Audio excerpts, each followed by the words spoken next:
Devaswom board ആസ്ഥാനം അടക്കമുള്ള ഇടങ്ങളിലാണ് പരിശോധന നടക്കുന്നത്. ഇ ഡിയുടെ ഈ നീക്കം വളരെ അപ്രതീക്ഷിതമായിരുന്നോ? ഇവർ ആരെങ്കിലും ഇ ഡി വരുമെന്ന് അറിഞ്ഞിരുന്നോ? തീർച്ചയായും വളരെ അപ്രതീക്ഷിതമായിട്ട് ആസൂത്രിതമായിട്ടാണ് ഇ ഡി ഇത്തരത്തിലൊരു നീക്കം നടത്തിയിരിക്കുന്നത്. പ്രത്യേകിച്ച് ഇന്നലെ രാത്രി തന്നെ 4 സംസ്ഥാനങ്ങളിലെ ഇ ഡി ഉദ്യോഗസ്ഥർ വിവിധ സ്ഥലങ്ങളിലെത്തി ക്യാമ്പ് ചെയ്യുകയായിരുന്നു. അതിനുശേഷം അവർ ഇത്തരത്തിൽ ഇന്ന് രാവിലെ മുതൽ തന്നെ 21 സ്ഥലങ്ങളിൽ ഇത്തരത്തിൽ പരിശോധന നടത്തുകയായിരുന്നു. 3 സംസ്ഥാനങ്ങളിലായാണ് ഇപ്പോൾ പരിശോധന നടക്കുന്നത്. കർണാടകയിലും തമിഴ്നാട്ടിലും പരിശോധന നടക്കുന്നുണ്ട്. പ്രധാനമായും ഈ ദേവസ്വം ബോർഡ് ആസ്ഥാനത്തിന് പുറമെ ഉണ്ണികൃഷ്ണൻ പോറ്റിയുടെ പുളിമാത്തെ വീട്ടിലാണ് പരിശോധന നടക്കുന്നത്. ചെന്നൈയിലെ സ്മാർട്ട് ക്രിയേഷൻസിന്റെ ഓഫീസിൽ പരിശോധന നടക്കുന്നുണ്ട്. ഗോവർദ്ധന്റെ ബെല്ലാരിയിലെ കർണാടകയിലെ വീട്ടിൽ പരിശോധന നടക്കുന്നുണ്ട്. അങ്ങനെ 4 സംസ്ഥാനത്തെ ഉദ്യോഗസ്ഥർ ചേർന്ന് വളരെ ആസൂത്രിതമായി ഇത്തരത്തിലൊരു പരിശോധന, പ്രത്യേകിച്ച് നേരത്തെ തന്നെ ഇ ഡി ഇതിൽ കേസ് എടുത്തിരുന്നു. ഒപ്പം ഈ പ്രതികളുടെ സ്വത്ത് കണ്ടുകെട്ടാനുള്ള നീക്കവുമായി എൻഫോഴ്സ്മെന്റ് ഡയറക്ടറേറ്റ് മുന്നോട്ട് പോകുമെന്നായിരുന്നു നേരത്തെ അറിയിച്ചിരുന്നത്. അതിനിടയിലാണ് അപ്രതീക്ഷിതമായ ഇത്തരത്തിൽ ഈ പ്രതികളുടെ വീട്ടിൽ 21 സ്ഥലങ്ങളിലാണ് നിലവിൽ റെയ്ഡ് നടത്തുന്നത്. പത്മകുമാറിന്റെയും വാസുവിന്റെയും മുരാരി ബാബുവിന്റെ അടക്കമുള്ള വീടുകളിൽ മറ്റ് ഇതുമായി ബന്ധപ്പെട്ട ഓഫീസുകളിലൊക്കെ തന്നെ ദേവസ്വം ബോർഡ് ആസ്ഥാനത്തടക്കം പരിശോധന നടത്തുന്നുണ്ട്.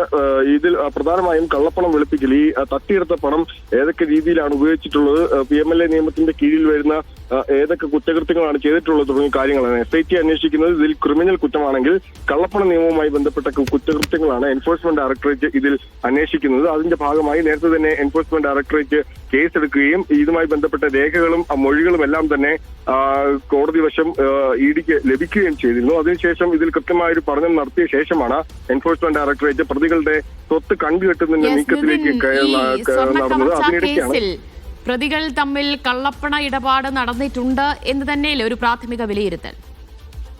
തീർച്ചയായും അങ്ങനെ തന്നെയാണ് ഈ എൻഫോഴ്സ്മെന്റ് ഡയറക്ടറേറ്റ് നിലവിൽ കണ്ടെത്തിയിട്ടുള്ളത്. പ്രതികൾ തമ്മിൽ ഒരു കള്ളപ്പണ ഇടപാട് നടന്നിട്ടുണ്ട്. ഈ തട്ടിയെടുത്ത പണം അവർ ഏതൊക്കെ രീതിയിലാണ് അത് വെളുപ്പിച്ചിട്ടുള്ളത് തുടങ്ങിയ കാര്യങ്ങളൊക്കെ തന്നെ അന്വേഷിക്കുന്നുണ്ട്.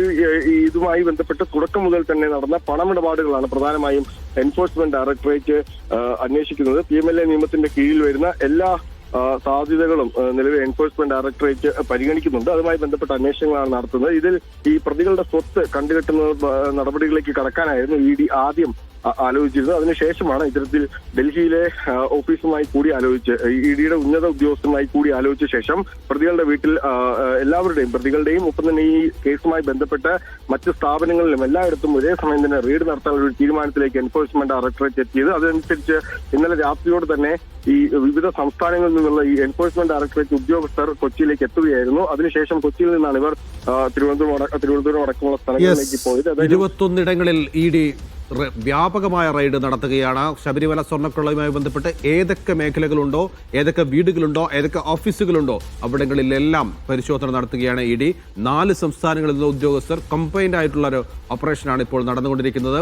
എന്തൊക്കെ രേഖകളാണ് അവർ പിടിച്ചെടുക്കാൻ പോകുന്നതെന്നാണ് ഇനി അറിയേണ്ടത്. ഏതായാലും SITയുടെ അന്വേഷണത്തിൽ സ്വർണ്ണപ്പാളി ആരെടുത്തു, എങ്ങോട്ട് കൊണ്ടുപോയി തുടങ്ങിയ കാര്യങ്ങളൊക്കെയാണ് തെളിഞ്ഞു വരുന്നത് എങ്കിൽ, പക്ഷേ ഇതിന്റെ പണം എവിടേക്ക് പോയി, എവിടെ നിന്ന് വന്നു തുടങ്ങിയ കാര്യങ്ങളാണ് ഇ ഡി അന്വേഷിക്കുന്നത്. എന്തായാലും കൃത്യമായി ഈ പണം അത് പല രീതിയിൽ വെളുപ്പിച്ചിട്ടുണ്ട് എന്ന് തന്നെയാണ് പ്രാഥമിക വിലയിരുത്തൽ. അപ്പോൾ അത് തെളിയിക്കാൻ തക്ക തെളിവുകൾ, വിവരങ്ങൾ, രേഖകളൊക്കെ ഇ ഡിക്ക് കണ്ടെത്തേണ്ടതുണ്ട്. അപ്പോൾ സാമ്പത്തിക ഇടപാടുകൾ സംബന്ധിച്ചുള്ള രേഖകൾ പരിശോധിക്കുന്നു, അവരുടെ ബന്ധുക്കളിൽ നിന്ന് മൊഴിയെടുക്കുന്നു എന്ന തരത്തിലേക്കാണ് കാര്യങ്ങൾ പോകുന്നത്. ഇ ഡിയും ശക്തമായി തന്നെ കളത്തിലിറങ്ങിയിരിക്കുന്നത്. ഏതായാലും ഇ ഡിയുടെ റെയ്ഡ് സംബന്ധിച്ച കൂടുതൽ വാർത്തകൾ വരാനുണ്ട്. നമുക്ക്